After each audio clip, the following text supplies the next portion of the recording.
Alhamdulillah. Alhamdulillah ala jami'i uta'illah alladhi amadda al-insan bilisanin yatarajjabu bihi amma hawahu qalbuhu wa aqalah wa yakshifu anhu sitrahu alladhi asdalah wa atlaka bil haqqi magulah wa awjaba ala ibadihi al-hajja wal umrata was salah wassalatu wassalamu ala hamilil millah sayyidina Muhammad ibn Abdillah wa ala alihi wa sahbihi wa man walah wa la hawla wa la quwwata illa billah. Asyhadu an la ilaha illallah wahdahu la syarika lah wa asyhadu anna sayyidina Muhammadan abduhu wa rasuluh wa safiyuhu wa khaliluh. Allahumma salli ala sayyidina Muhammad wa ala alihi wa sahbihi wa sallim, amma ba'du. Ya ma'asyiral muslimin rahimakumullah, usikum wa nafsi bitaqwallah. Ittaqullaha haqqa tuqatih wa la tamutunna illa wa antum muslimun. Hadirin sidang Jumat rahimakumullah, sekali lagi saya wasiatkan khususnya bagi diri saya sendiri dan kaum muslimin sekalian agar selalu meningkatkan ketakwaannya kepada Allah Subhanahu wa taala dengan sebenar-benarnya takwa di mana saja kita berada. Pertama-tama marilah kita panjatkan puja puji syukur kita kehadiran Allah yang telah melimpahkan rahmat, nikmat, taufik, hidayah dan inayahnya kepada kita. Juga tidak kalah pentingnya Allah telah memberikan umur yang panjang, alhamdulillah, sampai pada hari Jumat ini kita masih bisa hidup di Pontianak ini dalam keadaan Islam dan iman. Semoga Allah selalu memanjangkan umur kita semua untuk digunakan beribadah kepadanya. Amin ya rabbal alamin. Salawat serta salam kita haturkan kepada junjungan kita Nabi besar Muhammad sallallahu alaihi wasallam. Hadirin sidang Jumat rahimakumullah, pada pertemuan khutbah kali ini saya sebagai khatib akan menyampaikan sebuah firman Allah yang berbunyi, A'udzubillahi minasyaitonir rajim. Innama amwalukum wa auladukum fitnah. Yang artinya sesungguhnya harta-harta kalian adalah dan anak-anak kalian, kata Allah, adalah fitnah bagi kalian. Maksudnya fitnah bagaimana? Gara-gara harta kita bisa masuk surga, gara-gara harta kita bisa masuk neraka. Bagaimana caranya agar harta kita menyebabkan kita masuk surga? Caranya bagaimana? Ini sekarang nih, hari ini masjid. Tanda-tandanya orang cerdas, kata Nabi Muhammad, orang cerdas tuh Pak, kalau punya duit ditabung di masjid itu cerdas. Barusan ada kotak masjid lewat, kalau masuk warna merah itu cerdas, atau paling sedikit warna biru, hijau lah, itu cerdas. Tapi kalau masuk warna abu-abu itu bodoh bale. Ini orang cerdas Pak, punya duit ditabung ke pesantren, ke fakir miskin, anak-anak yatim, janda-janda tua, orang-orang jompo yang masih membutuhkan uluran tangan kita. Makanya ingat, harta kita tidak akan kita bawa mati. Sekarang nih Pak, banyak orang kaya, tambah kaya bukan tambah dermawan. Banyak orang sekarang nih tambah kaya, tambah masin, pelit, kedekut. Di Pontianak nih, cari orang kaya belum go. Orang kaya harta banyak di Pontianak, tak terhitung. Yang paling payah tuh cari orang yang kaya hati. Itu yang paling payah. Makanya ingat, harta kita tidak akan kita bawa mati. Apalagi mungkin sebentar lagi mungkin ada keluarga tetangga yang nak berangkat haji.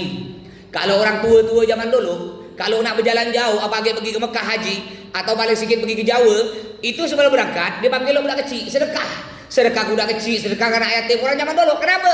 Karena mereka tahu ada hadis Nabi menyebutkan as-shadaqatu tanfa'ul bala, sedekah itu dapat menolak bala, dapat menolak musibah. Jadi bapak mau nak jalan jauh, nak pergi Singkawang, nak pergi Sambas, nak pergi Ketapang, jangan lupa cari budak kecil tu. Kalau bisa anak yatim, beri duit walaupun 1.000, 2.000. Itu akan menjadi bekal bagi kita agar Allah menyelamatkan perjalanan kita. Contoh Nabi Muhammad, di mana dermawannya Nabi? Suatu hari Nabi balik dari masjid Pak, bekejar sampai depan pintu, ngos-ngosan Nabi bekejar.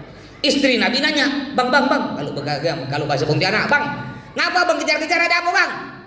Nabi bekejar lagi, masuk ke dalam kamar. Nabi angkat di bawah bantal. Rupanya di bawah bantal kamar Nabi ada duit 7 dinar. Kalau kita zaman sekarang 7 dinar tuh Pak, ini duit emas, kurang lebih 70 juta lah kalau zaman sekarang. Apa kata Nabi? Ini nih yang bikin aku lari-lari dari masjid. Kemarin ada sahabat beri aku duit nih. Nabi, nantuk Nabi. Apa kata Nabi? Untuk apa ya? Aku tak bisa tidur. Aku tak bisa kalau duit ini belum habis ku sedekahkan. Aku tak bisa tidur. Aku tak enak makan. Gara-gara ini aku cepat lari balik ke rumah. Pingin dihabiskan untuk sedekah. Pernah juga suatu hari ada sahabat Nabi beri Nabi hadiah, Pak. Nabi diberi hadiah baju baru. Lalu Nabi pakai. Ini Nabi Muhammad. Ini boleh kita contoh, Pak, ya, sunnah Nabi. Nabi Muhammad kalau diberi apapun kena orang langsung dipakai depan dia. Diberi baju baru, jam tangan, bahwa kalau zaman sekarang langsung dipakai depan orang yang punya. Umpama diberi makanan, kadang-kadang tetangga kita itu kan ada acara kawin, acara gunting rambut, turun tanah. Ya, tetangga kita beri, langsung kita makan, Pak. Kenapa? Biar tetangga itu senang. Begitu pula Nabi Muhammad. Ada sahabat beri Nabi Muhammad baju baru, Nabi Muhammad pakai. Kata Nabi, nanya ke sahabat, gimana, cocok tak? Oh, bagus Nabi. Nabi suka, Pak. Wah, rencana Nabi ini dipakai terus nih. Setelah sahabat yang balik, lalu ada sahabat lain datang, tamu. Sahabat lain. Ini sahabat lain bilang, Masya Allah Nabi, lawar baju Nabi, cantik baju Nabi. Ini Nabi Muhammad, Pak, tidak bisa beliau dipuji. Lalu Nabi Muhammad bilang, kau mau? Ya mau lah Nabi kalau diberi. Nabi berikan, Pak. Padahal itu baju baru diberi. Nabi suka, diberikan. Makanya dalam Al-Quran Allah berfirman, A'udzubillahi minasyaitonir rajim, lan tadalul birra hatta tunfiqu mimma tuhibbun, kata Allah.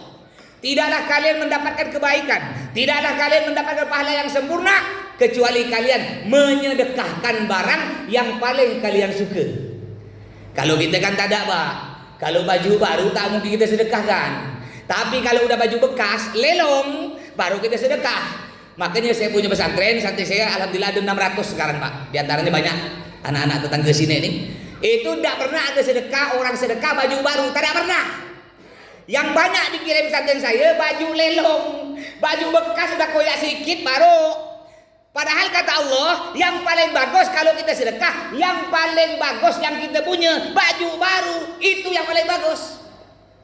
Pernah juga suatu hari, Pak, ini saking dermawannya Nabi udah siap-siap, Pak, nak makan dengan anak dan istri. Beliau belum makan, Pak, 2 hari 2 malam belum makan sekeluarga. Siap-siap nak makan, dah basuh tangan, udah mulai ngentong nasi dah, ngambil roti. Tiba-tiba ada tamu ketok pintu. Tok-tok, assalamualaikum. Waalaikumsalam. Nabi buka pintu. Iya, ada apa?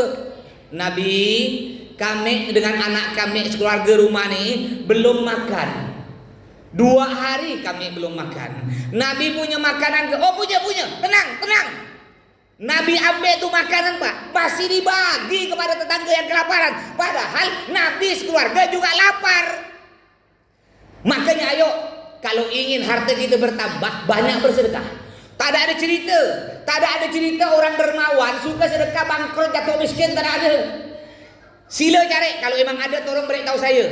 Mungkin di sini ada, itu ngapa Pak Haji bangkrut tuh? Itulah dia. Ngapa dia tidak bangkrut? Dia tuh ya, tiap hari sedekah ke masjid 1 juta, makanya dia bangkrut. Tak ada cerita, Pak, tak ada.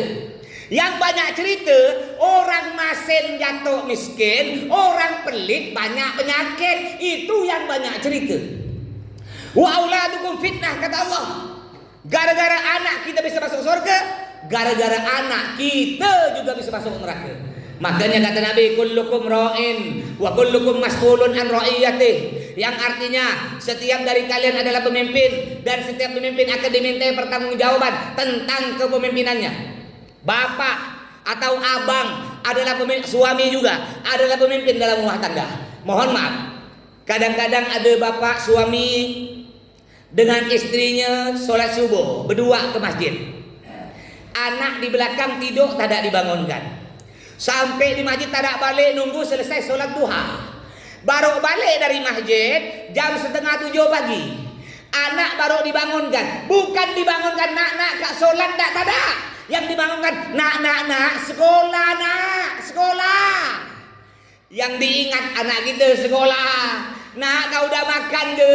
Tak ada diingat anak kita, nak, kau udah sholat ke belum? Ini tanggung jawab, Pak. Bapak masuk surga dengan istri masuk surga karena 5 waktu rajin ke masjid. Anak masuk neraka. Anak protes kepada Allah, tak terima. Ya Allah, saya tak terima ya Allah. Bapak emak saya enak-enakan di surga, sedangkan saya masuk neraka. Ketika di Pontianak, ya Allah, bapak emak saya enak-enakan ke masjid, saya dibiarkan ke diskotik. Mereka berdua enak-enakan sholat, saya dibiarkan tidak sholat, dibiarkan saya tidak pakai jilbab, dibiarkan saya pakai baju ketat, dibiarkan saya berpacaran, dibiarkan saya bermaksiat. Keluarkan bapak emak saya dari surga, kumpulkan bersama saya di neraka. Akhirnya satu keluarga masuk neraka. Sebelum hal itu terjadi, saudara, ingat, jangan cuma kita selamatkan diri kita, Pak. Kita punya anak, punya istri, punya keluarga. Selamatkan mereka semua dari api neraka. Makanya benteng terakhir bagi anak kita di zaman yang sudah rusak ini, sisa satu, didik mereka dengan pendidikan agama, masukkan mereka ke pondok pesantren. Kemarin ada salah satu calon wali murid, rencana anaknya tak dipondokkan tempat saya. Akhirnya dia pergi ke rumah saya lalu bilang tak jadi. Pak Ustadz, anak saya tak jadi mondok. Ngapa pula? Saya baru nonton di media sosial di TV, Pak Ustadz. Itu ada satu santri dikeroyok kawannya sampai mati. Makanya anak saya tak jadi mondok, takut nanti di pondok kena keroyok kawan sampai mati. Terus kalau anak bapak ibu tak mondok, saya didik di rumah seorang. Oke. Sekarang saya tanya, anak bapak ibu kan tak mau mondok, takut mati dikeroyok di pondok. Terus kalau anak bapak ibu tak nak mondok, diam di rumah, tak ada mati ke Pak? Hah? Kalau anak bapak tak ada mondok, diam di rumah, tak ada mati? Hidup 1000 tahun gitu. Saya mondok 15 tahun, tak ada agak mati. Kebetulan ajalnya di pondok. Kalau tak percaya coba lihat. Mungkin bapak punya tetangga keluarga saudara yang tak ada sakit tiba-tiba mati. Ada juga sakit 3 tahun, tak ada agak mati-mati. Ngapa pula? Belum ajal. Makanya ayo tanggung jawab kita di akhirat, Pak. Ngeri zaman sekarang, Pak. Zaman sekarang kenakalan remaja di mana-mana, Pak. Lihat kok anak tuh. Budak-budak yang tak ada pondok, lihat kemarin bulan puasa. Kecil-kecil bawa barang, kecil-kecil bawa celurit. Megal orang, ganggu orang.